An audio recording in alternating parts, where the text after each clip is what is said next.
It happened in the middle of the toast. The clink of champagne glasses had barely settled when the words dropped like an axe. "You're not her real daughter, anyway." I didn't hear it at first. The laughter, the polite applause, the faint sounds of silverware on china. They were all still buzzing around me like static. But then, like a stone breaking the surface of a still pond, everything stopped. The room froze. My fingers tightened around the crystal stem of my glass. Slowly, I turned toward the voice. Meredith, my husband Arthur's daughter. She was seated across the long oak dining table, her expression casual, almost bored. Like what she just said was nothing more than an inconvenient truth being aired in the name of honesty. Her gaze didn't waver. Her smile didn't move. But her words echoed, louder now, repeated in a dozen stunned faces around the table. "You're not her real daughter, anyway." I turned to my left, my daughter, Emily. The girl I had raised, fed, nurtured, and loved for 23 years. Her face was drained of color, her eyes wide. She was the one being spoken to, the target. Her hand, midair, lowered slowly back to her lap. Meredith leaned back at her seat, swirling the wine in her glass. "I mean, come on. You think just because she signed some papers when you were a baby that makes you entitled to half the estate." The guests shifted uncomfortably. Arthur sat at the head of the table, his expression unreadable. But he didn't speak. Not a word. Not even when Emily's lips parted in disbelief. Not when I pushed my chair back to stand. Not even when his daughter publicly humiliated mine. I should have said something then. I should have shouted, slammed my glass down, demanded an apology. But the truth was, I couldn't find my voice. The betrayal lodged in my throat like a stone. "My name is Caroline. I'm 68 years old, and I've spent the last 30 years of my life raising a daughter that wasn't born from me, but was mine in every way that counted. I adopted Emily after years of failed IVF treatments, and from the moment she was placed in my arms, I loved her like she was carved from my own soul. I met Arthur when Emily was 10. He was kind then. Kind in a way that made me believe I didn't have to choose between love and motherhood. He embraced Emily as his own, or so I thought. We married a year later, and slowly, the lines blurred. Arthur had Meredith from his first marriage. She was already in her 20s at the time, distant and polite. But polite doesn't mean kind. It means controlled. At first, we played at being a family. Holidays, birthdays, forced smiles, and staged photos.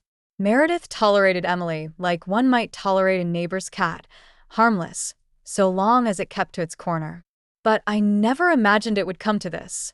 That Meredith would stand in my home, at Arthur's 70th birthday party, surrounded by friends, relatives, colleagues, and reduce my daughter to a legal technicality. And what stung even more was that Arthur said nothing.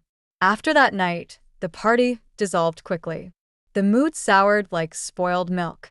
People made excuses, gathered their coats, offered tight smiles and insincere apologies for how awkward that was. And then they left.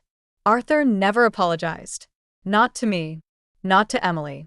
He went upstairs as if it were any other evening, like his daughter hadn't just gutted our family at his birthday dinner. I found Emily in her childhood room, sitting on the bed, still in her navy dress, her hair pinned up the way she always wore it when she wanted to seem adult enough for these formal occasions. "I'm sorry," she whispered when I walked in. I knelt in front of her. "You have nothing to be sorry for." "But it's true," she said, not looking at me. "I'm not really yours. Not by blood." My heart cracked. I took her hands in mine, trembling. "You are mine. More than blood. You were chosen. You were fought for. You were loved into existence."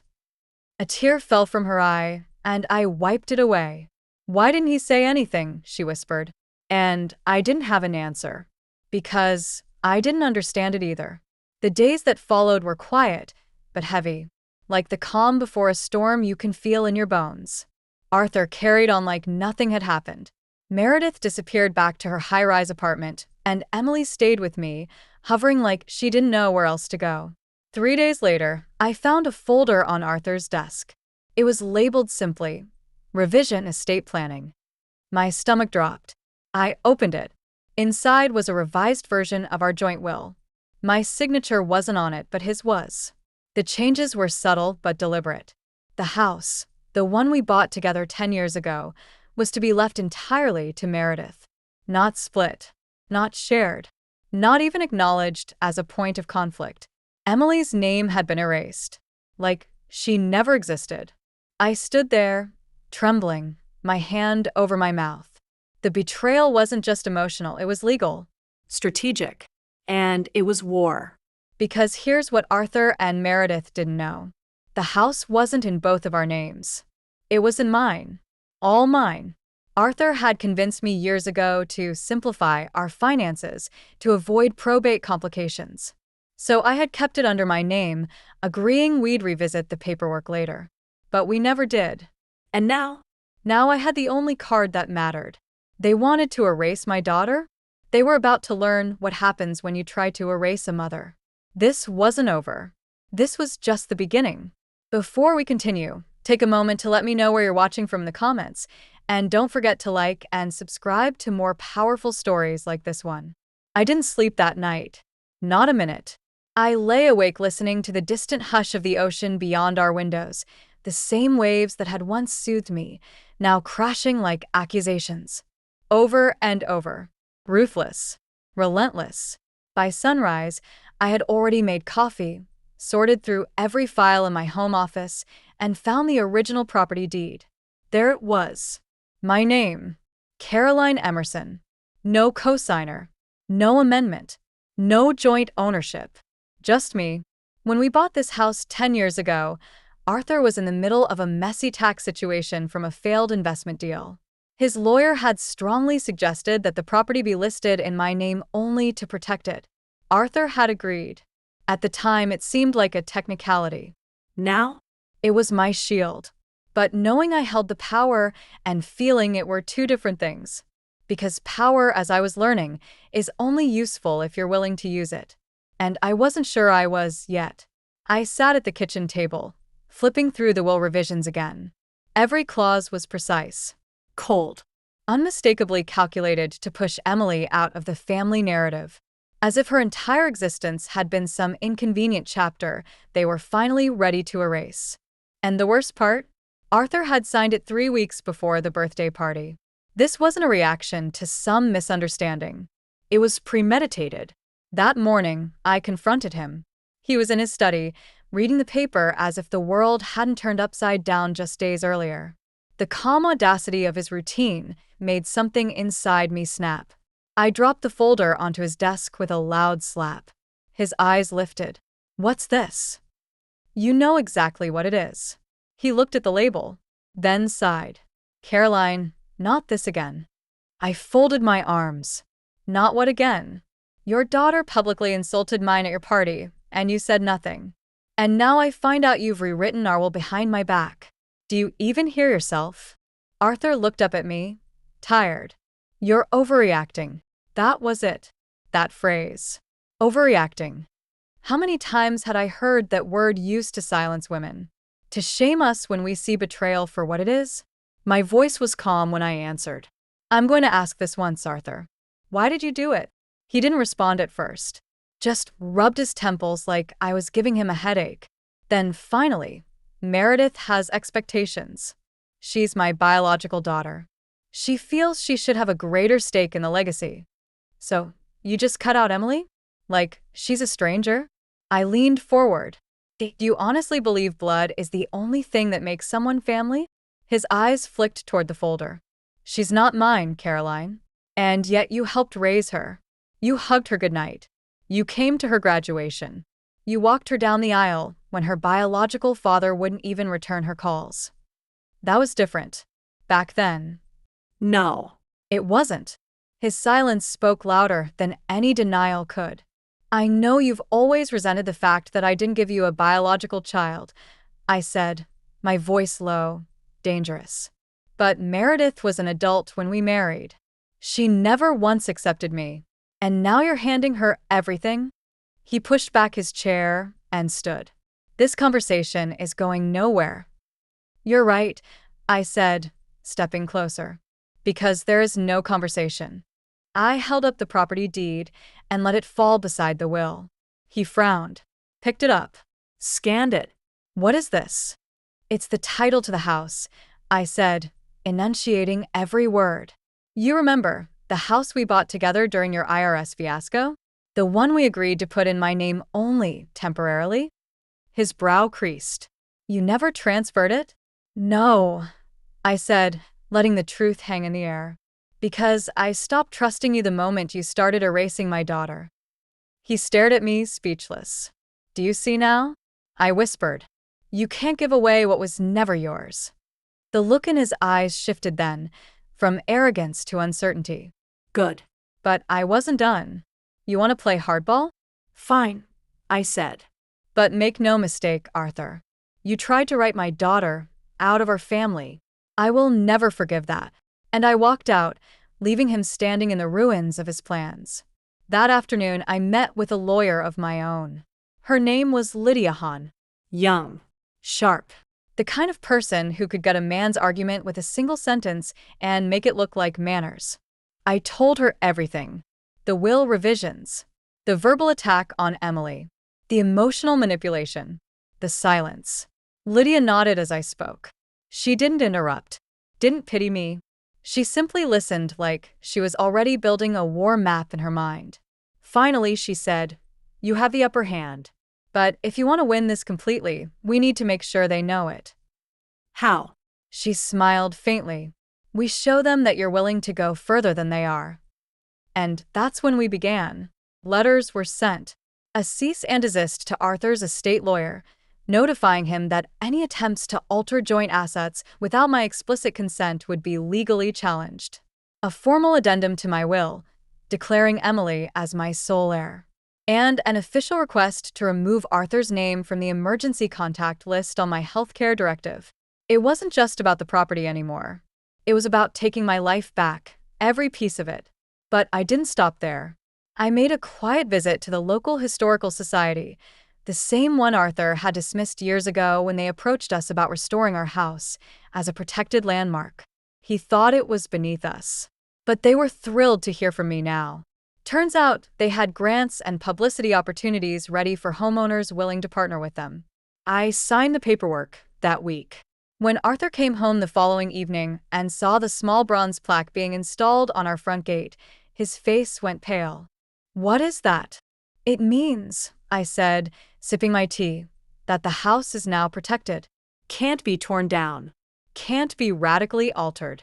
And any sale has to go through public review. He stared at me. You're making a scene? No, Arthur. I'm preserving a legacy. My legacy. He didn't respond. He just stood there, powerless, for the first time in years. And I finally realized something. They had underestimated the wrong woman. This wasn't about revenge anymore. This was about rewriting the narrative they tried to delete. And I was just getting started. 3 days passed before Meredith responded. But when she did, she didn't call. She came. I was trimming the rosemary bushes outside when her silver SUV pulled up the drive like it owned the road. The tires crunched over gravel, the engine humming smugly. She stepped out in pointed heels, sleek black slacks, and that same expression she always wore when she walked into a room like she was inspecting property, not visiting family. She didn't even glance at the garden. I'll make this quick, Meredith said, crossing the distance like she had rehearsed it in the mirror. You've made your point, but I'm not going to let you steal what's rightfully mine. I stood up slowly, wiping my gloves on a towel. You didn't lose something you never owned, Meredith. Her eyes narrowed. Don't patronize me. I know you've been poking around. Historical plaques, cease and desists, very dramatic. But you're forgetting something. I raised an eyebrow. Oh. She smiled, tight, victorious. I have a copy of the old will. The one you and my father signed 5 years ago, before you started erasing him from everything. I said nothing, but my heart skipped. She took a step closer. That will leave the house to both of us. Jointly. It may not supersede your deed, but it's enough to challenge you. Tie you up in court for years. Drain you. Make this house a burden. I stared at her. There it was. Not even a bluff. Just pure, clinical cruelty. It had never been about heritage. Or family. It was about control. Dominance. She wanted the win. I'll fight you every step of the way, she said, lifting her chin. And Emily? She doesn't have the stomach for it. She's weak. She's never had to earn anything. I felt something cold and furious crawl up my spine, but I kept my voice level. And what exactly have you earned, Meredith? I've protected my father, she snapped. From you. From the girl you dragged into this family like a stray. That was it. That was the moment I decided to destroy her, not just legally, but publicly. Because some betrayals don't deserve silence. They deserve an audience. That night, I told Emily everything. We sat at the kitchen table, her hands wrapped around a mug of tea that had long since gone cold. She said that. Emily whispered, eyes wide. She said, I was a stray? I nodded. And she has a copy of the old will? Yes. She stared down at her tea. So, what do we do now? It was the question I had been circling for days. What do you do when you have every right to something, but someone else has the power to make the fight unbearable? You escalate. Strategically. Carefully. Quietly. That's when I remembered something even Arthur had forgotten. Back when Emily was 16, we had made a quiet deal with a neighbor who worked in the building permit office. He had offered to help us apply for a zoning variance to add a studio above the garage. Arthur had refused, said it wasn't worth the paperwork. But Emily and I had gone ahead anyway, separately. The paperwork was submitted and approved under her name. I went up to the attic that night and found the file. There it was. Signed. Stamped. And official. The studio apartment above the garage belonged to Emily. Not me. Not Arthur. Not anyone else. Just Emily. Proof of ownership. A quiet legal footprint Meredith had no idea existed. And now, it would be the key to everything. The next morning, I called Lydia, my lawyer. I want to make the studio its own parcel, I said. She paused. You want to split the lot? Yes. Create a separate title. Transfer it to Emily. That way, even if Meredith pushes a claim on the house through the old will, she can't touch the studio. Lydia let out a slow, impressed breath. That's brilliant. Petty. But brilliant. I smiled. Let's make it official. Emily watched me through the doorway, her brow furrowed. What are you doing? Protecting your future, I said. The same way I always have. Meanwhile, Arthur had gone silent. No calls. No texts. No attempts at reconciliation. I knew what that meant. He was preparing for court. But he underestimated me. Again. Because if they wanted to go legal, I'd go louder. I started documenting everything. The change in the will. The verbal attack at the party. The folder I had found. I collected photos, emails, timestamps. I printed out the guest list from Arthur's birthday, cross-referenced it with social media to capture reactions, comments, proof of what Meredith had said and how people had responded. And then, I made a call to someone I hadn't spoken to in over 20 years. Arthur's first wife, Diana. We met at a quiet cafe in the next town over. She arrived before I did, early like always. Her hair had gone silver since the last time I'd seen her, but her posture hadn't changed. Upright. Steady. I almost didn't come, she said, sipping her coffee. I wouldn't have blamed you. We sat in silence for a moment before I spoke. I'm not here to stir old ghosts, but I need your help. She raised an eyebrow. I slid the folder across the table. Inside were the copies of the will revisions, the property deed, the permit files, everything. She skimmed them with an efficiency that told me she still kept her lawyer instincts sharp. When she finished, she looked up. So, Meredith's pulling strings again. I nodded. And if this goes public, I need someone credible to speak. Someone who knows her history. Diana set the folder down and leaned back. I divorced Arthur because he always protected Meredith. No matter how cruel she was. He made excuses. Blamed the people she hurt. Never her. I thought marrying you would make her grow up. It didn't, I said quietly. Diana gave me a long, Thoughtful look. You want me to testify on your behalf? No. I want you to be willing, I replied. In case she tries to take it to court. I want her to know that if she opens the store, she's not just fighting me. She's fighting every woman Arthur ever mistreated. With receipts. She stared at me for a long time. Then slowly, almost reluctantly, she smiled. I always did like your style, Caroline. Back at home, I sat with Emily on the porch as the sun dipped low over the water. Are we really doing this? She asked. Yes, I said. But we're going to do it on our terms. She looked at me, her voice barely above a whisper. Do you think he ever loved me? I turned to her, my heart breaking all over again. I think he loved the idea of being good, I said. But when it came time to choose, he chose Meredith. Emily nodded slowly. Then her eyes steeled. Then I'm ready. For whatever comes next.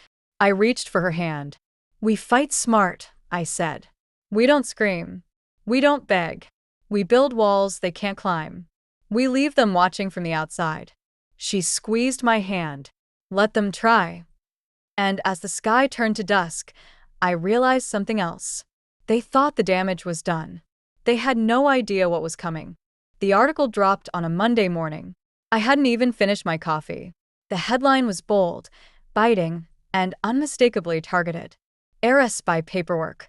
Questions surround Caroline Emerson's adopted daughter's inheritance claim. I stared at the screen, pulse pounding. It was on the front page of the local online magazine, Seaside Ledger. A niche publication, sure, but one read religiously by our town's homeowners association, historical committee, and the kind of people who cared more about status than facts. The article detailed Emily's adoption, without naming her outright, but dropping enough identifying details to make the connection obvious. It painted her as an outsider, an opportunistic adult adoptee, with no biological ties to the Emerson family name, quietly maneuvering for a stake in historic family property. The language was careful, but the intent was razor-sharp. Meredith's fingerprints were all over it. And worse, there were quotes. Anonymous, of course. Likely friends of Meredith or Arthur's business contacts. She's sweet, but it's clear she was never really part of their family, one said. It's just sad, watching a woman cling to a legacy that was never hers, said another. Emily found it an hour later. She didn't say anything at first. Just walked into the kitchen, phone in hand, face pale. I looked up. It's online, she whispered. I saw. She slowly sat down. They called me a legal technicality. My heart cracked, and then hardened. They weren't just attacking her name. They were attacking her identity, her existence. And that meant war. Lydia came over that afternoon. She read the article twice, expression unreadable, then set her tablet down. They were smart, she said. No direct slander. Everything's technically opinion. But still damaging, I snapped. They've implied she's manipulating me, that she's not really family. Lydia nodded. I'm already drafting a response. We'll file a letter to the publication demanding an official retraction. Even if we don't get one, it signals we're watching. That's step one. I leaned forward. And step two. She hesitated, then looked at me with a faint smile. Step two is letting you do what you're clearly dying to do. I didn't need long. I had kept it in a locked box for almost 2 decades. It was an old file, one that didn't concern Emily or Arthur. One that predated everything. A file I had requested out of instinct years ago, back when Meredith had made a snide comment about people who lie to get into good schools. Inside that file, a sealed copy of a court transcript. One that detailed Meredith's expulsion from a private university for forging academic records to maintain her scholarship. It had never gone public. Arthur had paid handsomely to sweep it under the rug. Letters were retracted. Reputation saved. But I had kept the file. Not to use. Just to remember who I was dealing with. Now, it was time. 2 days later, I made an appointment with a local journalist. Not one of Meredith's society snobs. A real reporter. Someone young, hungry, and eager to poke holes in the town's pristine elite. I gave her the transcript. And the background.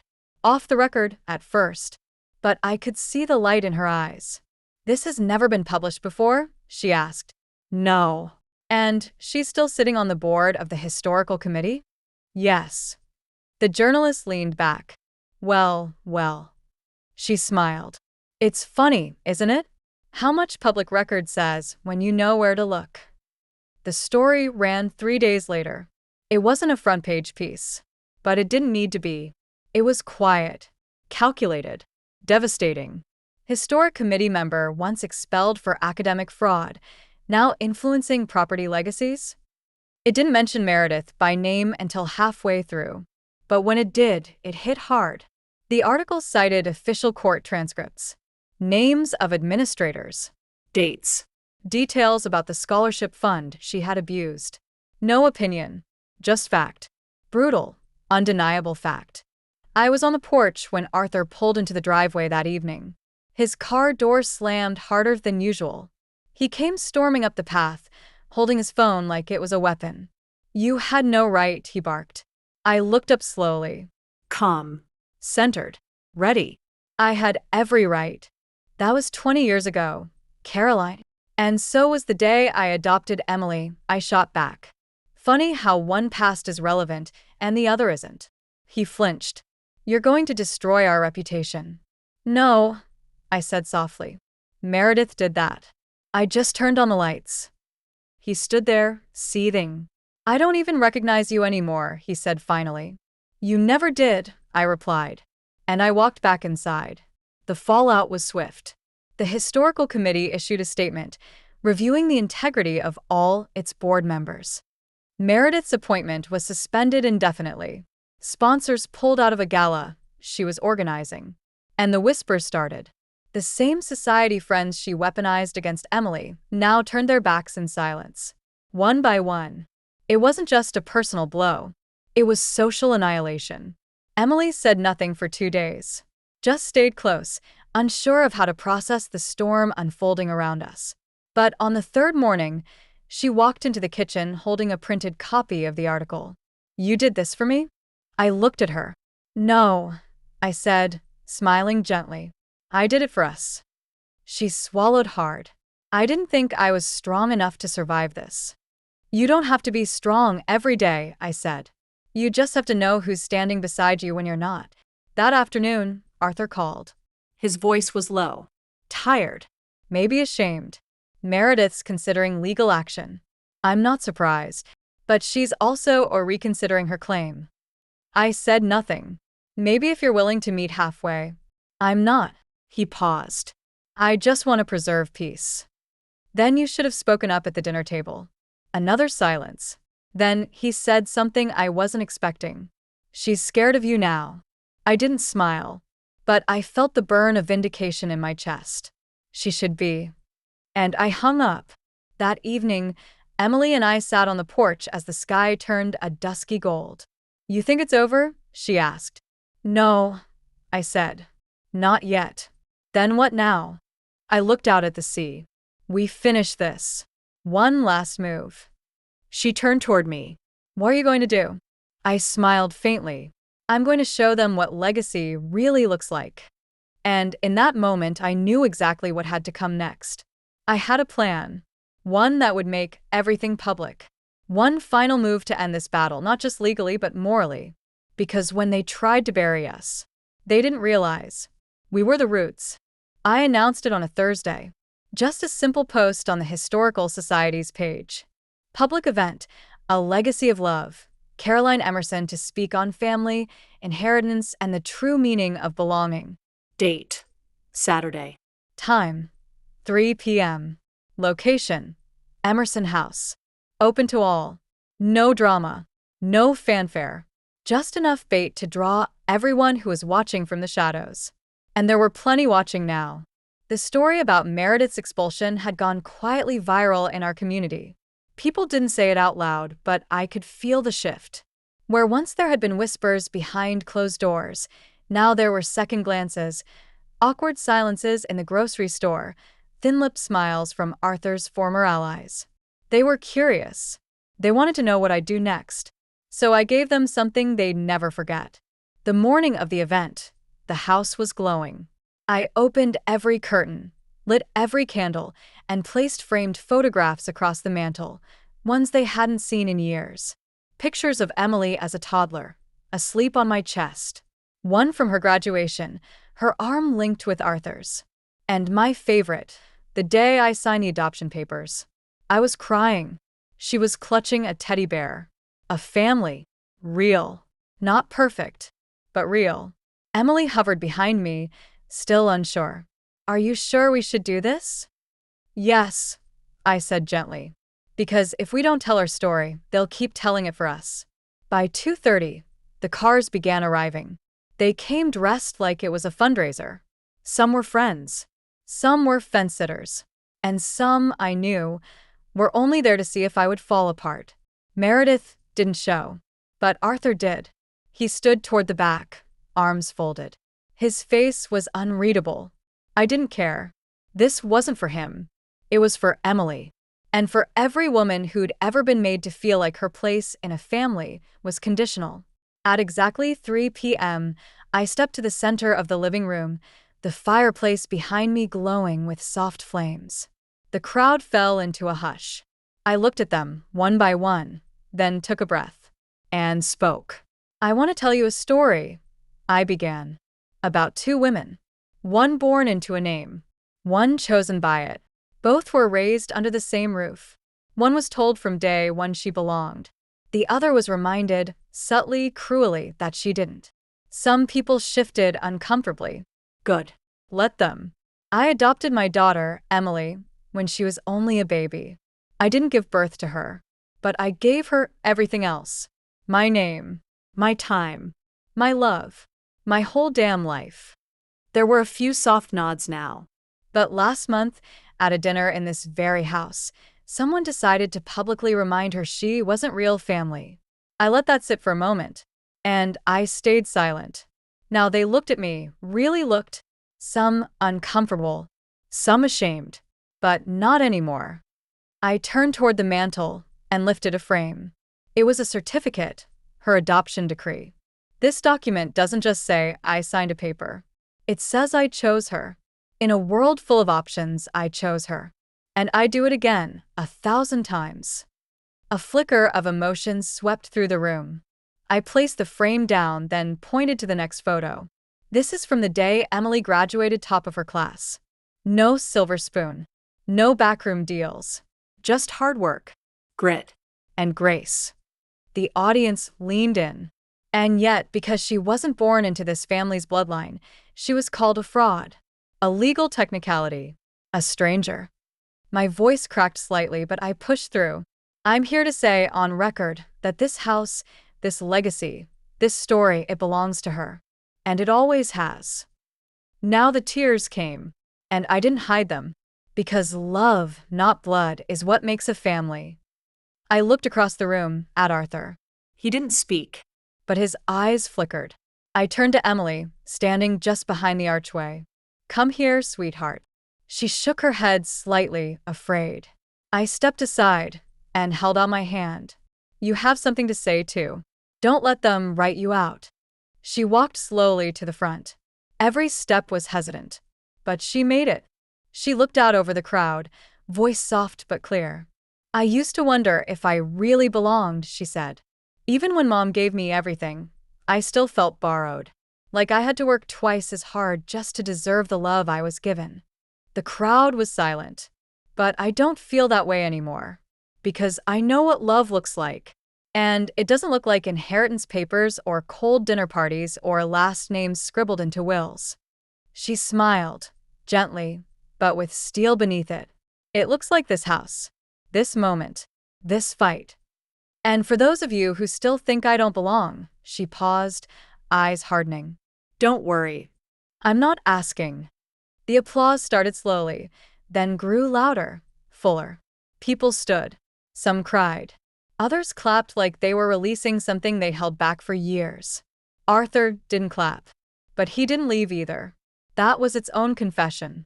Later that evening, after the crowd had gone, after the last candle was snuffed and the last plate cleared, I sat with Emily on the back porch. She was quiet for a long time. Then she whispered, I feel like I got my voice back. I took her hand. You didn't lose it. They just tried to drown it out. She nodded, then turned to me. Do you think they'll try again?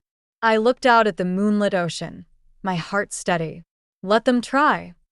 Because now, Now we had truth on our side. And truth, when spoken loudly enough, can't be silenced. Not by blood, not by money, not by people who mistake cruelty for power. And this legacy? It was no longer theirs to control. It was ours. It happened 2 days after the legacy speech. Arthur showed up unannounced. I was in the garden, pruning lavender, when I heard the front gate creak open.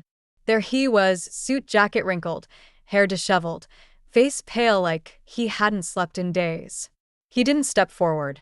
He just stood there, behind the gate, fingers curled around the metal bars like he was locked out of his own memory. Caroline, he said quietly, I need to talk. I considered ignoring him, but something in his voice, something raw, almost unfamiliar, made me nod.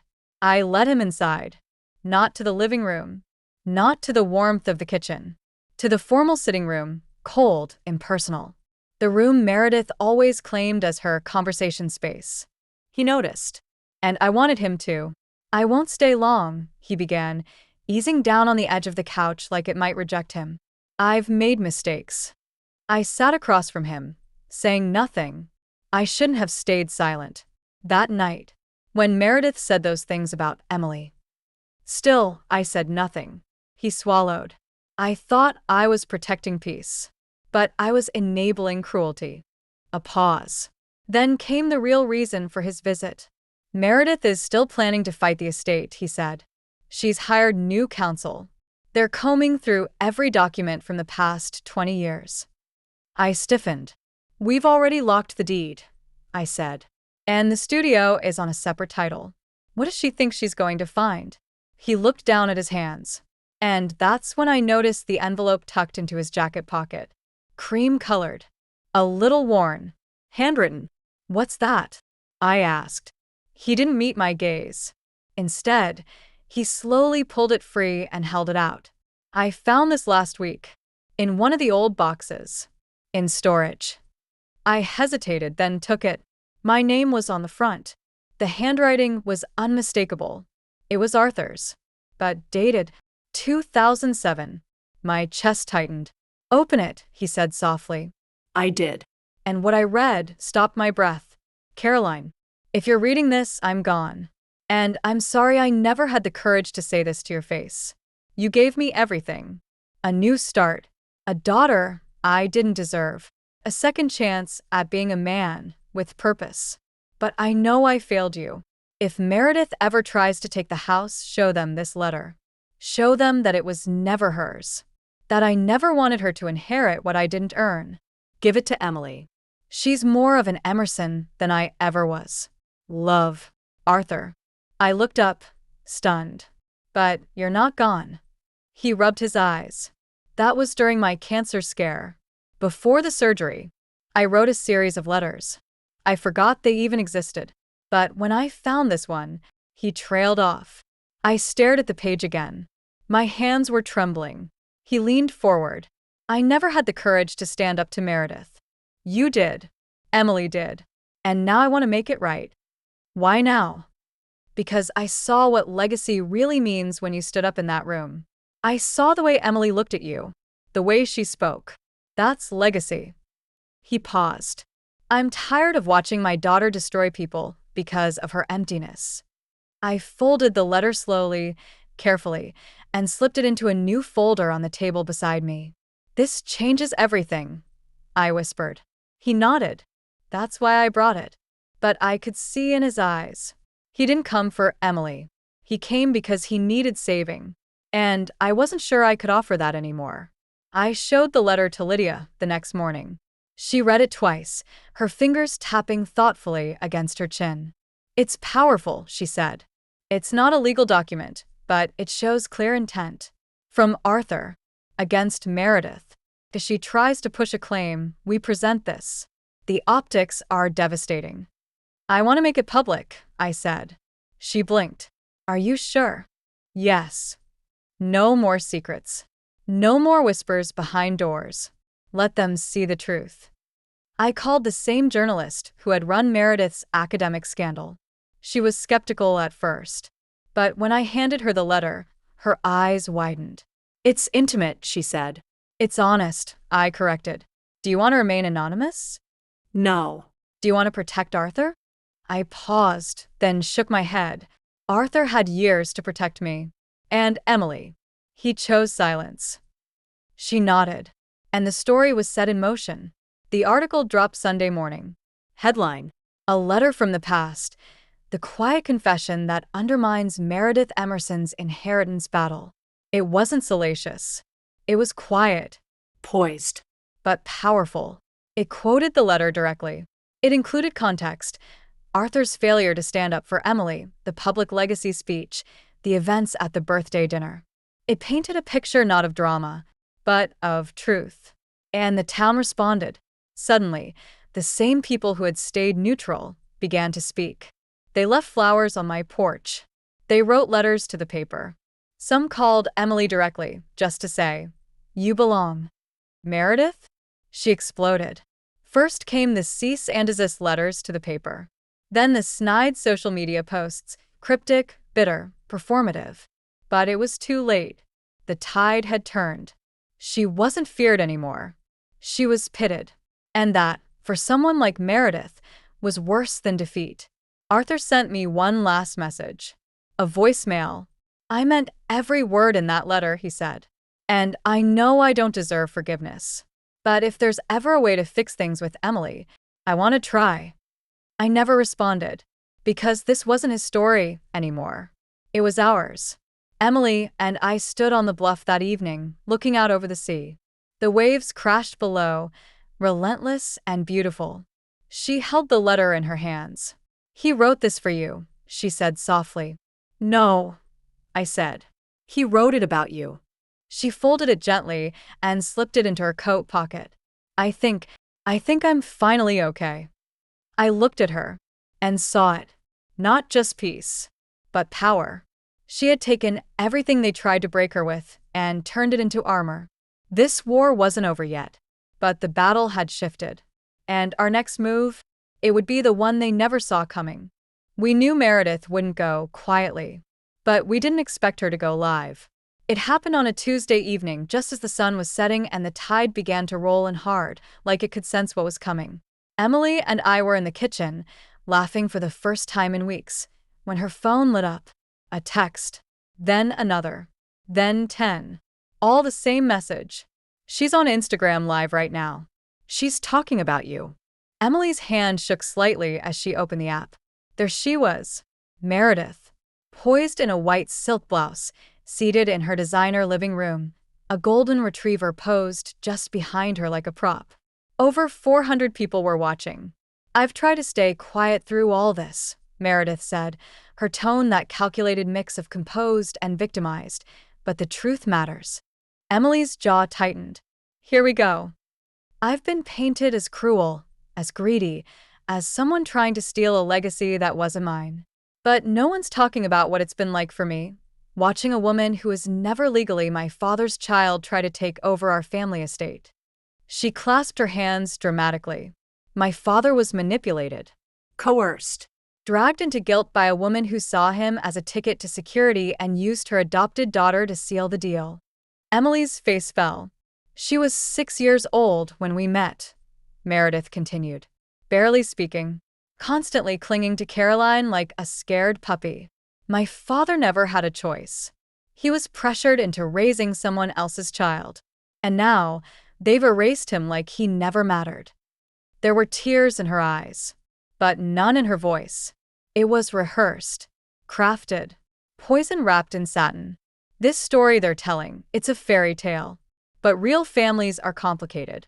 And sometimes, love doesn't win. Sometimes, blood does matter.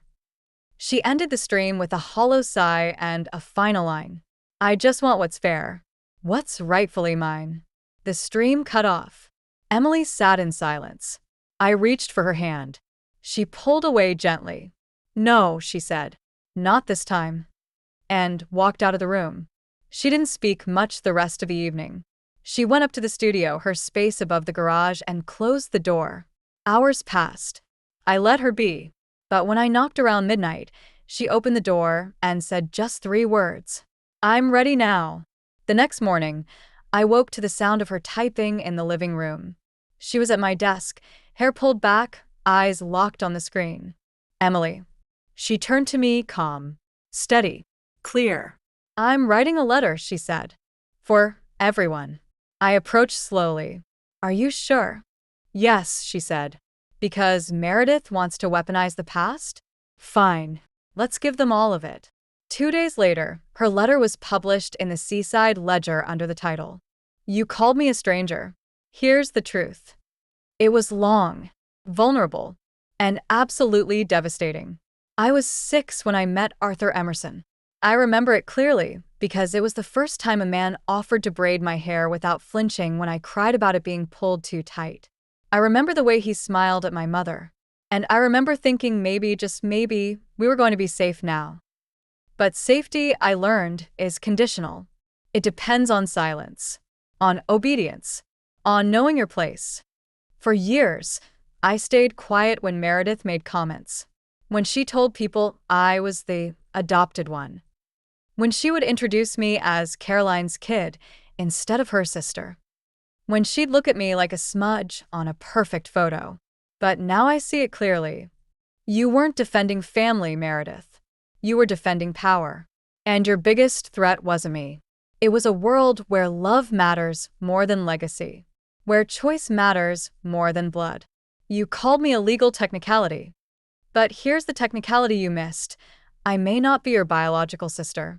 But I'm the one your father chose when he still remembered how to love. And you? You were never the victim.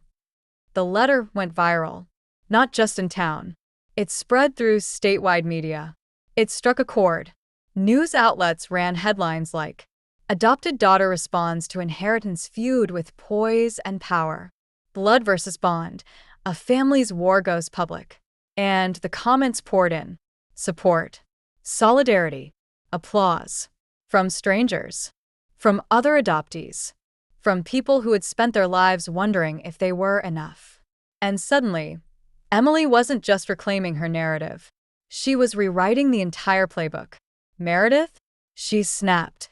Posted a furious rant the next day, blaming the media, accusing Emily of public manipulation, claiming the letter was ghostwritten. But the damage was done. You can't shame someone who's already bled publicly and survived. She'd lost. Not in court, but in the eyes of the people. And in the end, that was the battlefield she'd chosen. Arthur reached out that evening. He sent a short message. I read Emily's letter. I cried. I'm sorry. Tell her that, if she'll let you. I didn't reply. Emily didn't want apologies. She wanted peace. And for the first time in years, she finally had it. That night, we lit candles and sat on the back deck. The moon glowed over the water, and the air smelled like lavender and salt. Emily looked over at me, eyes full of something I hadn't seen in years. Stillness. She took my hand. I don't think she'll ever stop being angry, she said softly. She'll only have herself to fight now, I replied. We're out of the ring. She smiled faintly. Do you think people like her ever realize they've lost? I thought about it, then shook my head. They don't have to know it. We just have to stop caring. There was only one thing left to do. A final act of closure. Of freedom. Of love. I had the idea that night, but I didn't tell Emily yet. Because the end, the true end, would be hers to write. And when she did, it would be a page no one could tear out. It was a perfect spring morning. The kind where the sea breeze carries just enough salt to wake your skin, and the sun lays soft gold across every window pane. I stood in the front hall of the house, our house, watching the final boxes get loaded into the back of a moving van. Not because we were leaving, but because we were starting over. In the same place. Differently. Cleanly. Without ghosts. I had decided it weeks ago, after Emily's letter changed everything. After Meredith's meltdown made it clear she had nothing left but bitterness. After the calls and messages and letters poured in from all over the state, offering support, solidarity, love. This wasn't just a personal story anymore. It was a movement, and it needed a home. I had the idea one night as I sat flipping through old photos, dust catching in the edges of glass frames. The house had always been a point of contention. Now it would be a symbol of reconciliation. So I filed the papers, made the arrangements, and when everything was finalized, I invited the town. Every single person. Friends. Enemies. Strangers. Even Arthur. Even Meredith. Neither responded. But it didn't matter, because this final act wasn't about them. The dedication was scheduled for Saturday at noon. People arrived early. Dozens of them. Some holding flowers. Some with tears already in their eyes. Some just curious, drawn by the weight of everything that had unfolded over the past few months. I stood on the porch in a linen blouse and jeans. No makeup. No script. Just me. Emily stood beside me. Glowing. Confident. No longer the girl who flinched in silence. Now a woman who'd found her voice and used it like a sword. At exactly 12 p.m., I stepped to the small podium we had set on the front lawn and addressed the crowd. "Thank you for coming," I began. "Some of you have known me for decades. Some of you probably came just to see how this ends." Light laughter rippled through the crowd. But I'm not here to give another speech about legacy, or blood, or betrayal. I turned to Emily. "You've already heard all of that." I took a deep breath. "I'm here to give something back. Something that belongs not just to me, but to all of us." I gestured toward the new sign being unveiled beside the walkway, just under the rose arbor. "The Emerson House for Chosen Family. A resource and retreat for adoptive, foster, and non-traditional families." Gasps. Then a swell of clapping. Then silence as people absorbed what they were seeing. "I've turned this house into a living trust," I said. "It will remain open as a place of storytelling, connection, and restoration for anyone who's ever been told they didn't really belong." I looked around the crowd. This house was once used to exclude someone I loved. Now, it will be used to embrace hundreds I haven't even met yet. I turned to Emily and stepped aside. She approached the podium slowly. Hands steady. Voice clear. "I used to believe family was something fragile," she began. "Something that could be revoked with one cruel sentence. But I've learned that real family, chosen family, is forged through action." She paused, letting the weight of her words land. This house witnessed betrayal, but it also witnessed healing. It watched a mother fight for her daughter, and it saw a daughter learn how to fight for herself. She looked around the crowd, her eyes fierce now.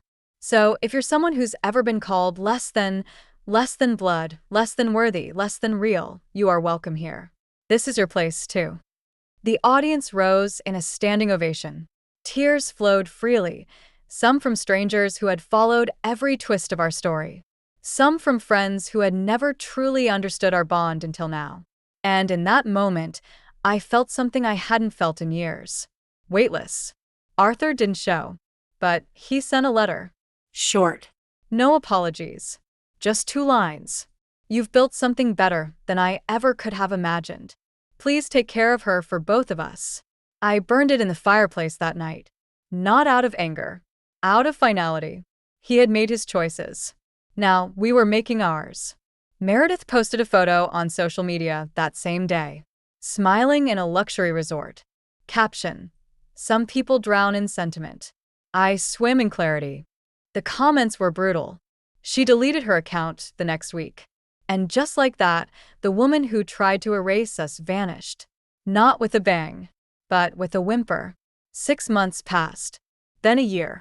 And the Emerson House became more than just a landmark. It became a movement. Writers visited. Families gathered. Workshops were hosted. One wall in the main room became a mural, names painted across it by every person who stepped through the door and said, "I belong." Emily's name was in the center, mine just above hers. The only 2 names not in paint, but in carved wood. Permanent. Untouchable. One evening, as we sat on the porch, Emily handed me a small velvet box. "What's this?" I asked. She smiled. Open it. Inside was a silver necklace. A single word engraved. Enough. I touched it, breath catching. You always were, she said. I hugged her, tighter than I ever had before, and whispered the truth I had waited a lifetime to say. So were you. And that's how our story ends. Not with a courtroom victory, not with a broken family restored, but with a new one created, on our terms. One where no one has to prove they belong. Where love isn't questioned. Where chosen doesn't mean lesser. It means enough. Forever.